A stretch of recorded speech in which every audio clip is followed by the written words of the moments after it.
이 3% 룰을 통해서 소액주주가 승리한 대표적인 사례가 일부에서 말씀드렸던 사건이 있는데요. 안녕하십니까. 레드버티컬 리서처 오재석입니다. 오늘은 소액주주가 기업의 경영진을 압박할 때 쓰는 카드인 3% 룰과 그 사례에 대해서 알아보도록 하겠습니다. 3% 룰이란 상장사의 감사나 감사위원을 선임할 때 주요 주주의 이결권을 3%만 행사할 수 있도록 제한한 규정을 뜻합니다. 만약에 제가 어느 기업의 30%의 지분을 들고 있어도 감사나 감사위원을 선임하는 데 있어서는 30% 중에 3%의 이결권밖에 사용하지 못합니다. 감사는 이사에게 영업에 관한 보고를 요구하거나 회사의 업무와 재산 상태를 조사할 권한이 있는데요. 혹시나 경영에 불법적인 행위가 있었다면 이사의 해임을 청구할 수도 있기 때문에 소액주주가 감사나 감사위원을 선임하는 데 성공하면 경영진을 견제하는 데 아주 훌륭한 수단이 생기는 거겠죠. 이 3% 룰을 통해서 소액주주가 승리한 대표적인 사례가 일부에서 말씀드렸던 SM 엔터테인먼트 감사교체 사건이 있는데요. 지난 3월 주주총회에서 행동주의 펀드인 얼라인 파트너스의 주도로 소액주주들이 표를 합쳐서 경영진이 추천한 감사 후보를 밀어내고 소액주주 측의 감사를 성공적으로 선임했었습니다. 이때 최대 주주인 이수만 씨의 지분율이 18.46%였음에도 불구하고 3%의 이결권만 적용이 되면서 소액주주에게 유리한 국면으로 흘러갔었죠. 이렇게 감사를 교체하면서 소액주주들은 매년 SM으로부터 수백억 원의 인세를 받아가던 이수만 씨의 개인회사 라이크 기획을 정리할 수 있었습니다. 앞선 SM 사례처럼 3% 룰이 소액주주에게 유리하게 작용하긴 하지만 무적인 것은 아닌데요. 사회이사가 아닌 감사위원과 사회이사인 감사위원은 3% 룰이 다르게 적용됩니다. 사회이사가 아닌 감사위원은 대주주와 특별관계인까지 모두 포함해서 이결권을 3%로 제한하는 합산 3% 룰이 적용되는 반면에 사회이사인 감사위원에게는 대주주와 특별관계인의 지분을 개별적으로 3%씩 적용할 수 있는 개별 3% 룰이 적용됩니다. 이 개별 3% 룰을 적용하면 특수관계인의 이결권이 더해지면서 최대주주 측의 이결권이 확대가 되고요. 반대로 합산 3% 룰이 적용이 되면 최대주주의 이결권이 3%로 제한되기 때문에 소액주주에게 유리한 상황이 됩니다. 앞선 SM의 사례에서는 상근 감사의 선임이 안건이었기 때문에 합산 3% 룰이 적용되었어요. 그래서 18%의 지분이 3%의 이결권밖에 확보하지 못했었고요. 이런 차이점을 이용해서 소액주주의 공격을 방어한 사례가 있는데요. 바로 사조산업의 감사위원 선임 사건이 있습니다. 2021년 당시 사조산업은 적자였던 골프장 자회사인 캐슬렉스 서울과 캐슬렉스 제주를 합병을 추진하다가 소액주주들에게 단단히 미움털이 박혔습니다. 소액주주들의 반발이 너무 심하니까 결국에는 합병은 철회를 했는데요. 소액주주들은 이에 그치지 않고 주주 친화적인 경영을 할 것을 요구하면서 소액주주 측에서 추천한 감사 선임을 요구를 했습니다.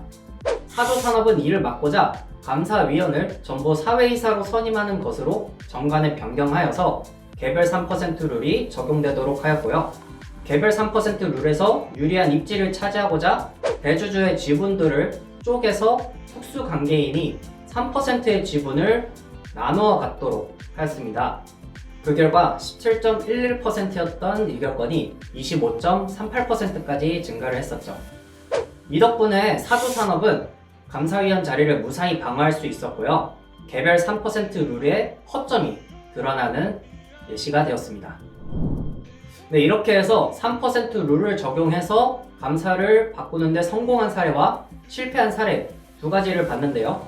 자, 그러면은 이 3% 룰을 더 공부해보는 차원에서 지금 현재 진행형으로 소액주주와 경영권 분쟁을 겪고 있는 휴마시스에도 이 3% 룰을 적용해 보도록 하겠습니다. 휴마시스는 2000년에 설립된 체외 진단기기 전문 업체입니다. 임신 테스트기, 심근경색 진단키트, 감염성 질환 진단키트 등을 제조하고 판매하고 있죠. 이 회사는 2020년 코로나19 사태 때 코로나19 진단키트를 판매하면서 완전 초대박을 쳤는데요. 아마 여러분 중에서도 이 휴마시스 제품을 쓰신 분들이 계실 거예요. 그만큼 엄청 많이 팔렸거든요. 손익계산서로 확인을 해보면 2020년에는 매출이 5배 뛰었고요. 2021년에는 전년에 7배나 상승을 했으며 2022년 상반기에는 이미 2021년 그 전년치의 매출을 앞질렀습니다. 이 적자였던 영업이익과 당기순이익도 흑자 전환을 했고요. 현재는 영업이익률이 무려 2021년 기준으로 60.15%나 기록하고 있습니다. 이렇게 실적이 개선이 되면서 수천억 원 규모의 당기순이익이 발생하였고요. 이 때문에 재무 상태도 크게 개선이 되었는데요. 보시는 바와 같이 당기순이익이 그대로 자본에 반영되면서 2019년 말부터 2020년 2분기 말까지 자본이 거의 20배 가까이 성장을 했습니다. 배당금의 미천이 되는 이익잉여금은 2019년 마이너스 92억 원에서 2022년 2분기 말에 무려 3,779억 원이 됐습니다. 어마무시하게 돈을 번 거죠. 이런 상황 속에서 휴마시스 소액주주 모임은 배당 성향을 순수익의 20%로 확대하고 우상증자를 실시하고 소액주주가 추천한 감사를 선임하는 등의 주주 친화적인 경영을 할 것을 요구하고 있습니다. 그리고 그 뜻을 관철시키기 위해서 소액주주들끼리 지분을 모아서 경영 참여 목적으로 5% 이상의 지분을 보유했음을 신고하기도 했습니다. 이 때문에 10월 18일에 휴마시스 주가가 24.51%나 상승을 했죠. 휴마시스 입장에서는 코로나19 사태라는 특수한 환경에서 비롯된 수익이기 때문에 이 수익금을 곳간에 쌓아두고 싶을 것입니다.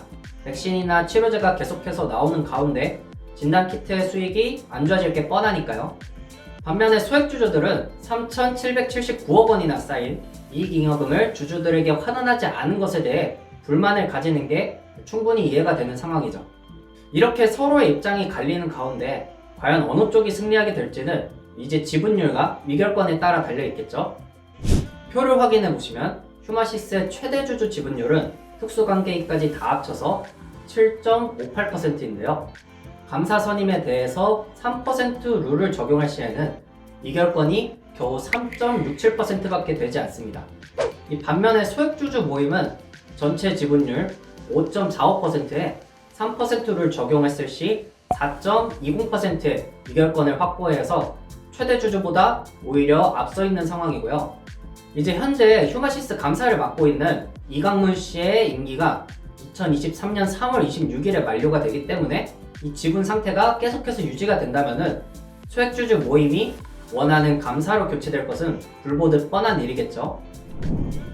네, 오늘은 소액주주들의 공격 수단으로 활용되는 3% 룰과 그 적용 사례, 그리고 최근에 경영권 분쟁으로 이슈가 있는 휴마시스에 직접 적용해보는 시간까지 가졌는데요. 정보가 유익하셨다면 구독과 좋아요 부탁드리고요. 시청해주셔서 감사합니다.